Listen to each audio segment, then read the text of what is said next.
आणखी एक मोठी बातमी आहे। मंत्री नितेश राणेंनी 10वी आणि 12वीच्या परीक्षेदरम्यान विद्यार्थिनींना बुरखा घालून परीक्षा केंद्रामध्ये प्रवेश देऊ नये अशी मागणी केली होती।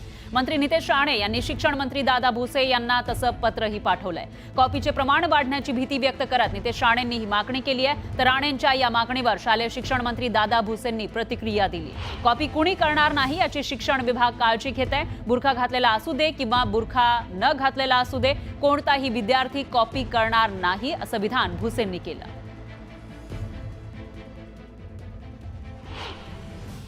नक्की, कारण का आता बुरखा घालून नेमकं तोच विद्यार्थी आले आहे, तीच विद्यार्थिनी आली आहे की नाही, असे अन्य प्रकार आता मतदानाच्या टायमाला पण अशा गोष्टी नजरेसमोर आलेल्या आहेत की बुरखा घालून आलेले आहेत, पण नेमकं तो त्या व्यक्तीत निघालेला नाही। तर म्हणून अशा पद्धतीचे लाड किंवा लागून चालन कोणाचेच करू नये असं मताचा मी आहे।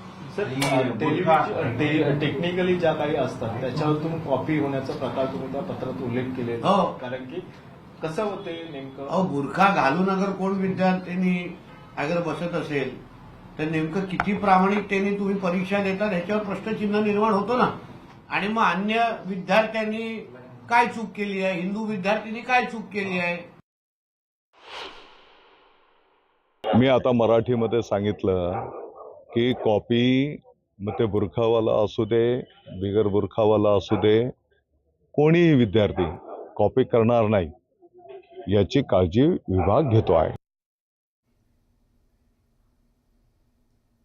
आणखी एक मोठी बातमी आहे। शाळेच्या मध्यान्ह भोजनामध्ये विद्यार्थ्यांना दिली जाणारी अंडी बंद करण्यात आली आहेत। याच्या निषेधार्थ जितेंद्र आव्हाड यांनी आंदोलन केलं आहे। जितेंद्र आव्हाड कार्यकर्त्यांसह डझनभर अंडी घेऊन जिल्हाधिकारी कार्यालयामध्ये पोहोचले। यानंतर त्यांनी अंडी घेऊन हे आंदोलन केलं। दरम्यान लाडक्या बहिणींना देण्यासाठी पैसे आहेत, पण शालेय शिक्षण घेणाऱ्या विद्यार्थ्यांच्या आरोग्याशी खेळ का करताय असा सवाल जितेंद्र आव्हाडांनी केला। लाडक्या बहिणींना सांगा की तुमचे आम्ही 50 रुपये कापतो आहोत आणि ते आमच्या छोट्या भावांना देतो आहोत। लाडक्या बहिणी नाही म्हणणार। लाडक्या बहिणींना सांगा की तुमचे 50 रुपये कापून आम्ही छोट्या भावांना आमच्या अंडी देणार आहोत। त्या लाडक्या बहिणी प्रेमाखातर देतील। आणखी एक मोठी बातमी आहे। लक्ष्मी त्रिपाठीला महामंडलेश्वर पदावरून हटवण्यात आलंय। ममता कुलकर्णी यांना महामंडलेश्वर बनवण्यावरून मोठा वाद पेटला होता। या वादानंतर लक्ष्मी नारायण त्रिपाठी यांची या पदावरून हकालपट्टी करण्यात आली आहे। तर ममता कुलकर्णीला किन्नर आखाड्यामध्ये महामंडलेश्वर करण्यात आल्यानंतर प्रचंड विरोध सुरू होता। किन्नर आखाड्याचे संस्थापक ऋषी अजय दास यांनी आखाड्याचे आचार्य महामंडलेश्वर लक्ष्मीनारायण त्रिपाठी यांना त्यांच्या पदावरून हटवलंय।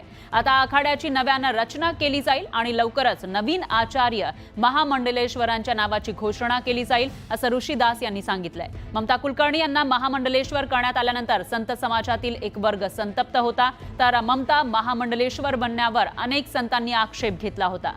आचार्य महामंडलेश्वर लक्ष्मीनारायण त्रिपाठी हे आखाड्यामध्ये मनमानी करत असल्याचा आरोप करण्यात आला होता। सर्वप्रथम ये पूछना चाहूँगा लक्ष्मी नारायण त्रिपाठी को निकालने वाला कौन है। ये मैं पहले पूछना चाहूँगा आप कौन है। और हमने भी आज पहली बार इनका नाम सुना है जो अपने किन्नर अखाड़े के संस्थापक बनना चाहते हैं। और हम जितने भी अखाड़े हैं हम लक्ष्मी नारायण त्रिपाठी के साथ हैं, हम उसी को जानते हैं। और सच ये भी है हम उसी को जानते हैं। और जो उसके साथ के जितने भी करीबन जो उनकी काउंसिल है, जो उनके साथ सदस्य है, हम उनको जानते हैं। ये जो आप बता रहे हैं जो कौन विजय नारायण जो भी इसका नाम होगा, हमने कभी भी इनका नाम आज तक नहीं सुना। पाहूयात पुढची बातमी। भगवानगडावर मुक्कामी आलेल्या मंत्री धनंजय मुंडेंनी राजीनाम्यावर भाष्य केलंय। माझ्या राजीनाम्यापेक्षा देशमुखांना न्याय देणं महत्त्वाचं आहे असं ते म्हणाले।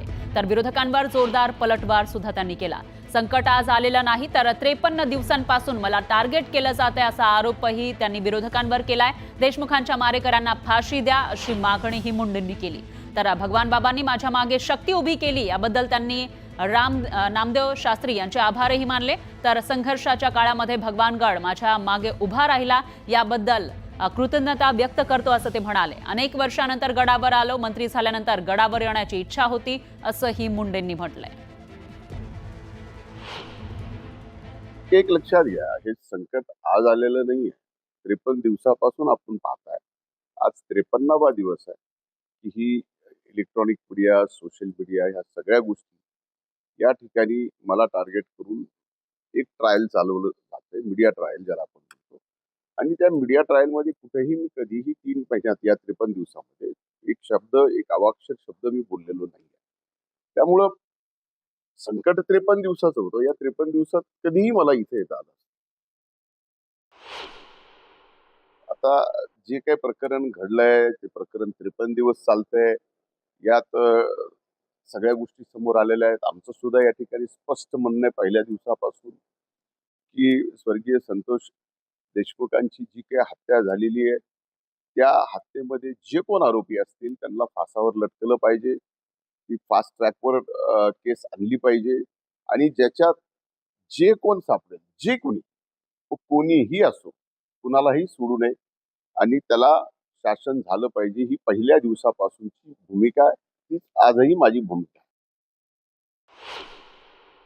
काही जण राजकारण करत असतील तर ते राजकारण फक्त माझा राजीनामा घेण्यापुरतं आहे का स्वर्गीय संतोष देशमुखला खऱ्या अर्थानं न्याय देऊन ज्यांनी कोणी अशी निर्घुण हत्या केलेली आहे त्यांना फासावर लटकवणं महत्वाचं आहे का माझा राजीनामा घेऊन एका समाजाला मला या पद्धतीने टार्गेट करून त्याचा फायदा घ्यायचा, हा ज्याचा त्याचा विचार करण्याचा भाग आहे. माझं सरळ मत आहे की या बाबतीत जे कोणी गुन्हेगार असतील त्यांना फासावर लटकवलं.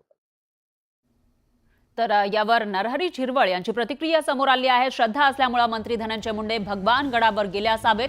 सर्व लोकांची श्रद्धा आहे, या चुकीचं काय असा सवाल त्यांनी केलाय. अर्थसंकट निवारण व्हावं म्हणून मुंडे साहेब हे दर्शनाला गेले असा आरोप करणं चुकीचं आहे असं मंत्री नरहरी झिरवळ म्हणाले. तर बीडमधील प्रकरण गंभीर आहे, त्याला जातीय वळण देणं योग्य नाही. संबंधित आरोपींना योग्य ती शिक्षा होईल असंही झिरवळांनी म्हटलंय. पालकमंत्री पदावरून महायुतीमध्ये कोणताही वाद नाही, आमचे नेते यातून योग्य मार्ग काढतील असं सुद्धा झिरवळ यावेळी म्हणाले.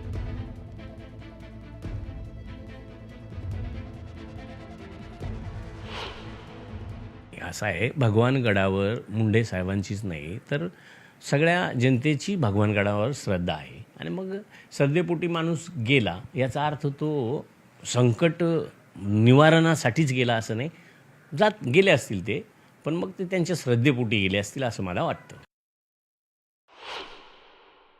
झालीची घटना अतिशय निर्मनुष्य आहे, त्याची उकल झाली पाहिजे. त्याला शासन झालं, कठोरातलं कठोर शासन झालं पाहिजे. आणि त्या दृष्टीनं मुख्यमंत्री महोदयांनी सुद्धा सांगितलं आहे का पूर्ण छडा लावून जो कोणी दोषी असेल त्याला निश्चित त्याच पद्धतीची शिक्षा केली जाईल. आणि मुंडे साहेबांचं नाव जेव्हा लोक घेतात तर मुंडे साहेब स्वतःही म्हणतात का मी जर दोषी आढळलो तर मला फासावर द्या. तर हा विषय आता तसा तपासाचा आहे, तो त्याच स्तरावर चालू आहे.